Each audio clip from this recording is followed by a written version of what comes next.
Before I read my statement, I just want to speak to you as a human being. I am suffering because a year ago I was creating in a country of freedom, and now I create in a country that condones the censorship. And my life is just like that beeping clock. Oh, that made me feel better.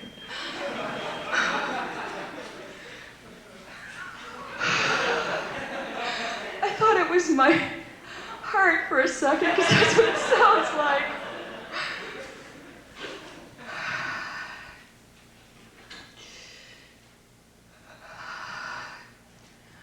I'm not in control now. I'm angry because I've dedicated my life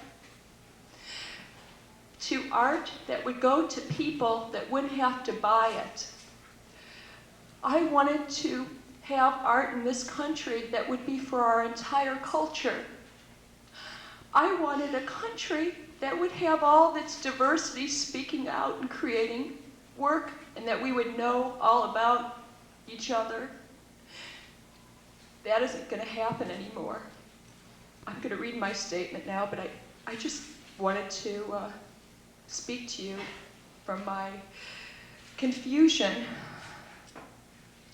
I am one of the 4 artists who was unanimously recommended by a panel of theater experts for an NEA fellowship and was turned down by Chairman Fraunmeyer.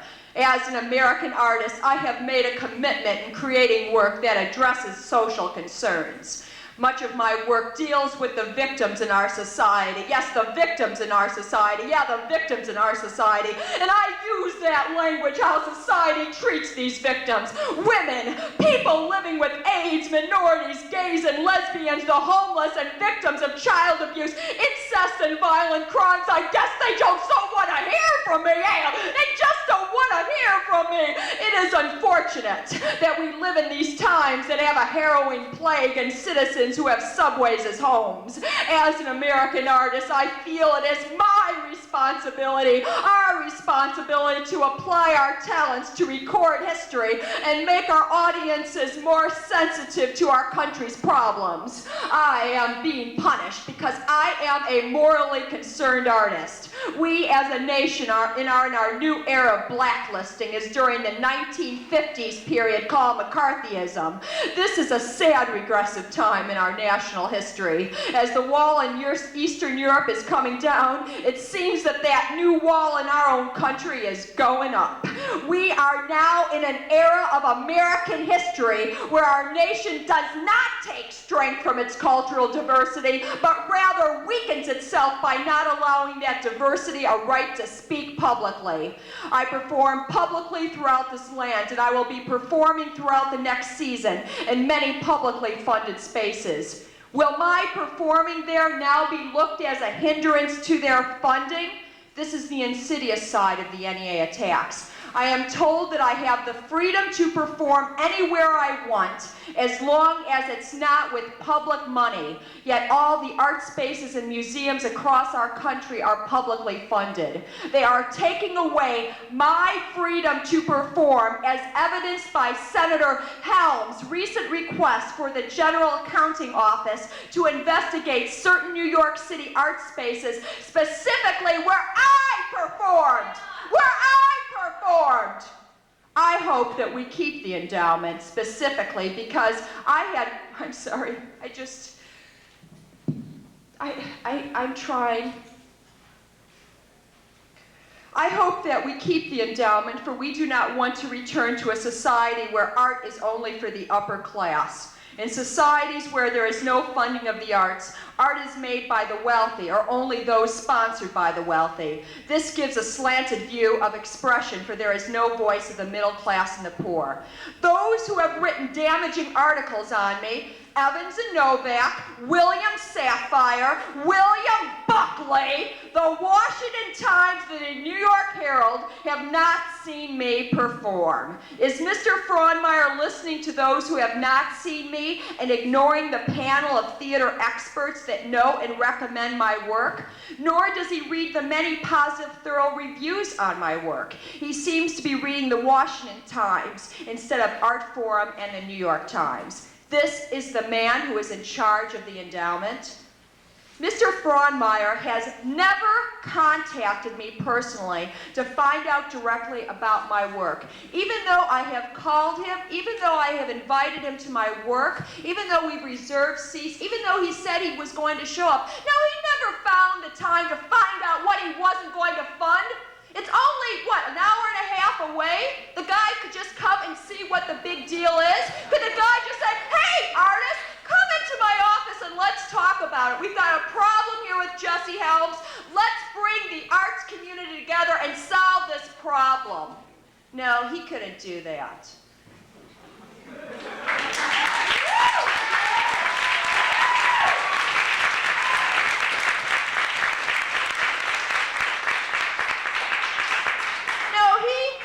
He's got it all taken care of by taking me and my 3 other fellow artists into the sacrifice plan. Yeah, I can see it's all on his memos. Sacrifice lambs, confidential. Yeah, I see it all around. I just see it right there. But he doesn't realize, he thinks that we're the hysterics, right? He just thinks we're just running around like madcap people. Well, he doesn't realize, baby, that we're going to out-create him. We are fine creative minds, and we are going to out-plan and out-create them. He is making a horrible mistake in using the sacrifice plan to save the NEA. He should be standing up for artists rather than bowing to the demands of a few fanatics in Congress. This is supposed to be the National Endowment for the arts, not the National Endowment against the arts.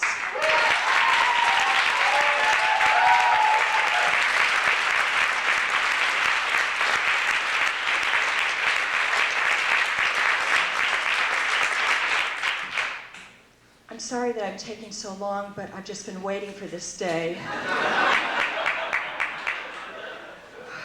And I am a performer, and I'm going to make every minute of it work, baby.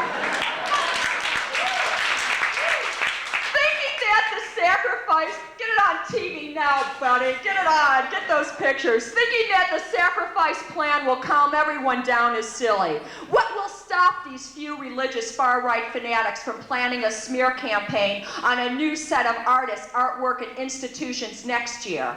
And when they finish with artists, they'll move on to libraries, newspapers, television and radio, schools, and different religious views. It is not the art they are after after anyone different than them. They are the ones who are un-American.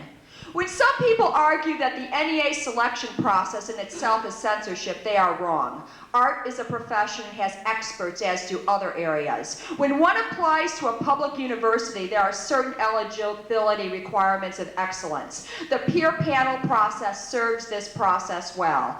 Some people argue that the NEA should be accountable in regard to giving out public money. They already are. When an artist or institution receives NEA money, they must report back to the endowment within the next fiscal year as to what that money was applied to.